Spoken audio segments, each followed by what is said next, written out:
Hey everyone, welcome back to my channel. Today's video we are getting back to our fantasy football projections and previews for the 2021 season. I'm going through every single team and their fantasy outlook for the 2021 season. And today we are going to talk about the Green Bay Packers. So if you're interested in videos like these, please consider commenting, or subscribing to my channel. I talk about fantasy football. I'm going to, like I said, go through every single team this offseason. Going to do some more in-depth analysis as the season goes on to help you win a fantasy football championship. I'm also going to be doing song reactions, song covers, talking about the NBA this offseason, things like that. So if you're interested in all that, please consider checking out my channel. And yeah, it should be pretty fun. So we'll go ahead and talk about the Green Bay Packers. And I understand that there is a lot of uncertainty with regards to the fantasy football roster of Green Bay, mostly with regards to Aaron Rodgers and how his situation turns out. But I will talk about what I expect to happen, and for now playing devil's advocate that Aaron Rodgers is still on the team. We'll still talk about Aaron Rodgers, but we'll get into depth of all that just as a precursor. A lot of this may potentially change in the upcoming weeks. So we're going to start with Green Bay's schedule. Green Bay, the key takeaway that I have from their schedule is that they don't really have a stretch of a great series of matchups that you can really exploit as a fantasy football owner. It starts off relatively well to begin the season. They go to New Orleans, most likely going to be a shootout, although New Orleans' defense is better than it's been in years past. Detroit, which is not a good defense. Then they play San Francisco, tough defense. Pittsburgh, tough defense. Cincinnati, terrible. Chicago, tough. Washington, tough. Arizona, improved most likely. Things get a little better. Now we're at the middle of the season, around week 9.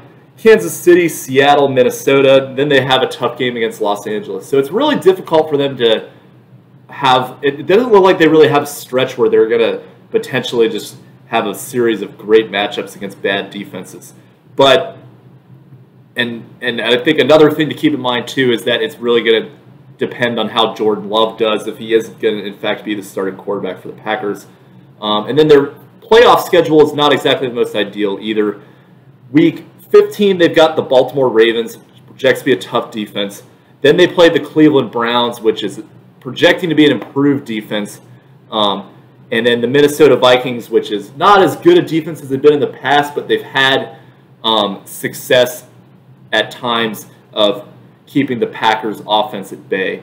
So not exactly the best playoff matchup either. But again, the schedule is all going to depend on how this quarterback situation plays out and whether or not it's going to be Aaron Rodgers or Jordan Love in terms of how each matchup is going to go, things like that. So speaking of Aaron Rodgers, we now move to talking about the Packers' quarterback situation. So as we all know and have heard in the news, Aaron Rodgers is not happy about his situation in Green Bay. They have not provided enough targets for him in terms of the wide receiver core. He also is not getting the immediate championship level help of guys like Tom Brady, who are also aging.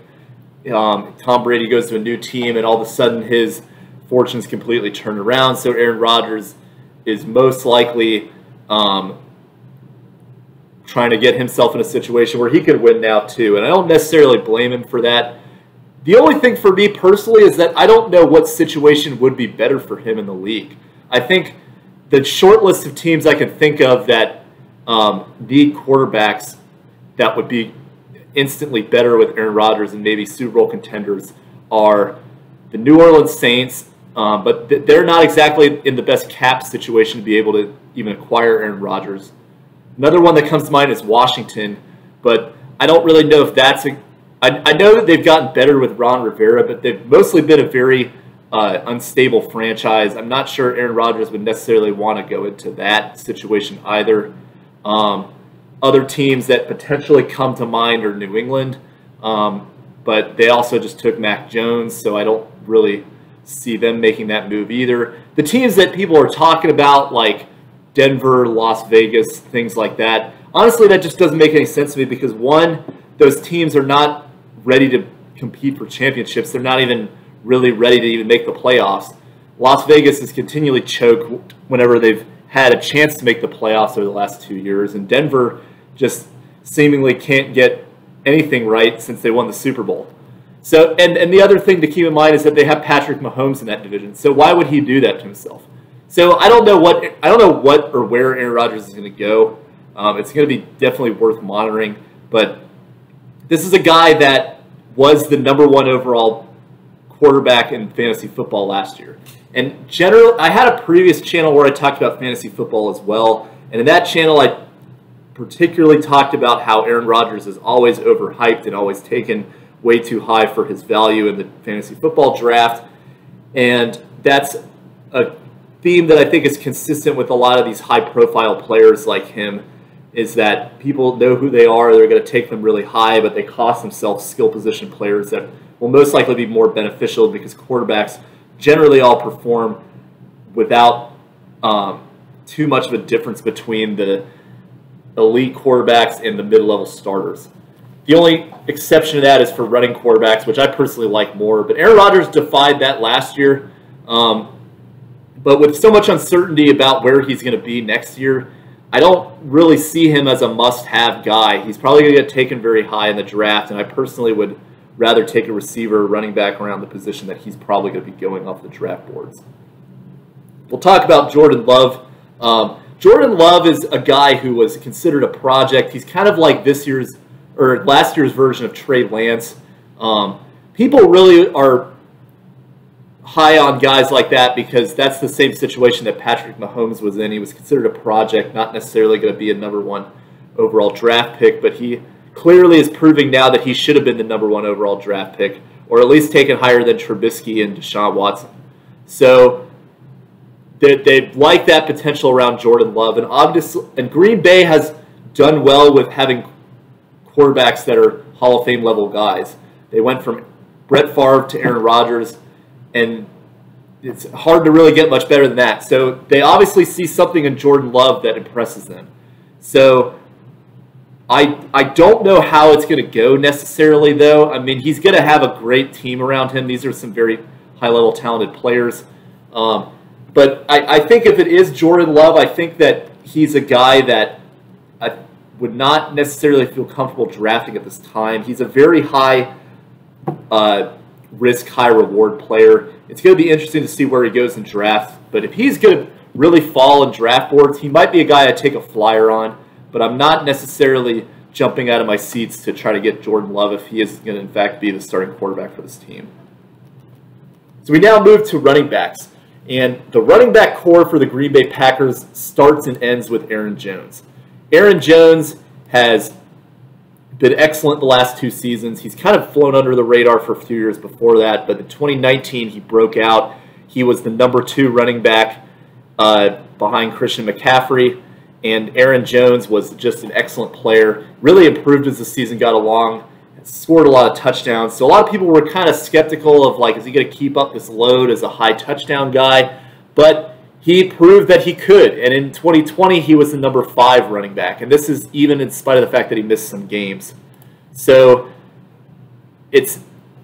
I'm very high on Aaron Jones again. I think especially if Jordan Love is going to be the quarterback, you have to consider that this team is going to become more run-centric, try to push the ball through Aaron Jones. And they already were kind of doing that in the past anyway.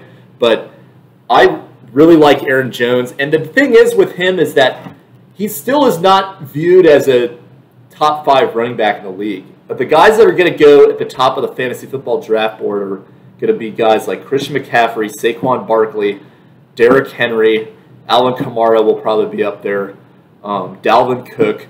So I think those 5 guys will all get taken before Aaron Jones. So what that means is that Aaron Jones has potential to slip into potentially even the 2nd round. So if you can get Aaron Jones in the 2nd round, I think that's excellent value for you. I'm pretty high on Aaron Jones. It's going to be interesting to see where he falls in the draft boards, though. Backup running back. So Jamal Williams was the backup. He went to Detroit. Now they have A.J. Dillon as their backup running back. Excuse me. A.J. Dillon really had some excellent games last year, particularly against Tennessee in the snow. He really stood out. He has excellent handcuff value, This is one of the top handcuffs that I'm going to be trying to target because of if anything happens to Aaron Jones, this guy automatically becomes top 10 potential level player, maybe even top 5 depending on the matchup. But A.J. Dillon is a talented running back that they have in the backfield. And I think that if Green Bay is going to continue with this Matt LaFleur kind of offense where they have 2 running backs with a lot of involvement in the system, A.J. Dillon could be a great guy to have, even as a stream option if Aaron Jones is still healthy. Other guys of note, so Dexter Williams is a player that is also on the Green Bay Packers depth chart. He's had some level of success in the past, but he's kind of fallen out of the running back rotation recently, so I'm not super high on him. And then they drafted a rookie named Kylin Hill. I believe that's how you pronounce it correctly, out of Mississippi State. He is also going to have some interesting handcuff value as well. 7th round draft pick, but A.J. Dillon was also a late round draft pick, and he proved to be particularly effective. So he's got some interesting value, Kylin Hill does, especially if there were to be any injuries. He's a guy to not necessarily draft at this time, but keep an eye out for. Wide receiver core. So another excellent wide receiver to talk about for the Green Bay Packers is Davante Adams. And Davante Adams is one of my favorite players in fantasy football. He's been a consistent guy that I've targeted for the years that I've won championships. And that is because Davante Adams is the definition of what I call the focal point of an offense. He is the Green Bay Packers receiving core. He led the league in targets with 10.9 targets a game. He was excellent with Aaron Rodgers, his favorite target, best receiver in fantasy football last year.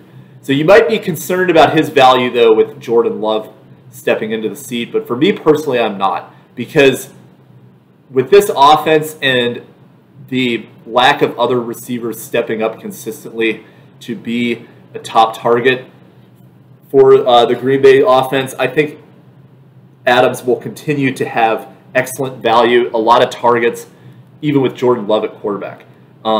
If Jordan Love is at least, unless he's a bust type player, if he's a guy that can at least produce at mid-tier or higher, Davante Adams is still going to get that high target share, and he's still going to be an excellent receiver for you to have. So I personally, if I get guys like Davante Adams, DeAndre Hopkins available to me in the late first round, I usually try to take those because those are guys that I can consistently rely upon game to game, especially guys like Adams who seemingly always get 100 yards, a touchdown, maybe even 10 catches a game. It's so valuable to have a receiver that can do that consistently because receivers are some of the more up and down type players that you can get from time to time and rely heavily on stream options. So if you can just lock in an elite receiver and not have to worry about streaming 2 receivers, just more so focus on the wide receiver 2 and the flex, that gives you incredible value as a fantasy football owner. Other receivers of note, so Marquez Valdes-Scantling was the number 2 most successful receiver on the Packers last year, but his numbers are very misleading because this guy is, much like Sammy Watkins, the definition of a home run hitter who will give you some excellent games where he has 100 yards, a touchdown, multiple bomb touchdowns, things like that. But you look at his games from last year, he had 3 games in which he did not catch a ball, and he had 2 games where he only had 1 reception. So that's 5 out of 16 games where you're literally getting bust production from Marquez Valdes-Scantling. So me personally, I just try to avoid that altogether. The only thing that I would potentially look into is that they play New Orleans week 1, which is a potential shootout game. Maybe you could consider drafting him if he falls and then try to flip him if he has a great game. But I personally would not be trying to do that. He's more of a guy that I'm just trying to take advantage of in his trade market. If he has a good game, try to sell him right away instead of a guy that I'm going to be trying to keep on my roster. Alan Lazard is kind of similar like that. So Alan Lazard has always kind of been a guy who's considered to maybe step up as the next Packers great receiver that they've been missing since Jordy Nelson. But, I mean, not that Davante Adams isn't great. I'm just saying a secondary receiver that they can rely upon in the system. but he kind of hasn't really done that consistently. He was injured for a stretch last year. He did have an excellent game against the Saints, which, remember, is their Week 1 matchup. So he could maybe start off well this season, but until he shows more consistency, I'm not highly interested in him. Other guys of note on the Green Bay receiving core. So Equanimius St. Brown is a guy who's been on the team for a little while. Again, a guy who's not really consistently stepped up. I'm not too super high on him at all. Devin Funchess is another guy who's there, but he is the definition of inconsistent, has not been productive in years. I'm just avoiding him altogether. And then another interesting guy who they drafted in the 3rd round is a rookie, Amari Rodgers from Clemson. So there is void potential for him to step up as that second wide receiver, especially if MVS and Lazard don't really show much consistency. But it's going to be interesting to see how this develops because, again, it's all dependent on how Jordan Love does. So Rodgers is a guy that's an interesting flyer option late in drafts, but not really a guy that I'm going to be targeting. Next, we move to the tight end. So another misleading player that I want to talk about is Robert Tonyan. So if you remember, Robert Tonyan was a highly successful breakout tight end last year. He had a lot of excellent games, especially scoring touchdowns. He was excellent. I believe he had 11 touchdowns last year. Really a red zone target that Aaron Rodgers can consistently rely upon, and because of that, he was the number 5 tight end last year. But he was the number 4 tight end last year. So you might be thinking that this guy is excellent value, but he's not. And I'm going to be telling you this because although he was the number 4 tight end, keep in mind that he played the entire season, did not have injuries. Also keep in mind that I was talking about targets in terms of Davante Adams and how he gets targets. He's a guy you can rely upon. Robert Tonyan only averaged 3.7 targets a game, which was barely outside the top 20 for tight ends last year. So what that tells me is that he's a guy that is highly dependent on red zone production for his success, which I just talked about. And with Jordan Love potentially moving in as quarterback, it's uncertain if he can replicate that success with a new quarterback. So to me, I think there's too much risk involved in Robert Tonyan, and he's going to probably go a little higher than he should be taken. He was a guy that, for the most part, was not drafted at all last year. So if he's in that situation, he could be great streamer value for you. But for me personally, if he's going to go within the realm of the top 10 tight ends, I'm not going to be looking at him. I'm going to be trying to get some guys that you can get for cheaper value later on. And then another tight end they have is Marcedes Lewis, who's had some good seasons in the past, but he just simply doesn't get the target share necessary to be successful in the Packers offense now, so I'm not looking at him as the tight end. Green Bay defense. So the Green Bay defense has been improved in years past. They were successful at times last year, but their fantasy football stats were about mid-tier for defenses in the NFL. The reason being is because they don't necessarily give you explosive games. They're just relatively consistent. So that tells me, it's a defense worth considering at times depending on the stream, but not really a defense that I'm trying to draft. And I don't believe they will be drafted particularly high, so I think you could get them for decent value at the last round, second to last round of the draft, where I typically advise to take defenses. So it could be good value for you, but not a defense that I'm looking to retain week to week. Probably more of a stream option. Then we move to the kicker, Mason Crosby, who's seemingly been there forever. He was decent last year. He had some pretty good games for them. He was a consistent kicker. Had a stretch where he didn't miss a field goal for quite a while. So he's a guy that could give you some decent value, but he's also, because he's a well-known kicker relative to a lot of other kickers in the league, he could probably go a little higher than his projected value will be. But he's a guy that I could see being highly successful next year if, let's say, Aaron Rodgers gets traded, Jordan Love doesn't have the success in the red zone they've had in the past, and they settle for a lot of field goals. So it could be a recipe for a huge, successful season for Mason Crosby. It's all going to depend on where he falls in the draft board, though, but he's a guy that if he's available in that last round, I would definitely consider taking. So that's all I got for this video. Next, I'm going to be moving to the Houston Texans. I'm going to be continuing to go through alphabetical order of these teams. And yeah, we'll go from there. So let me know if you're interested in stuff like this, and please consider checking out my channel. All right, see you guys next time. Bye.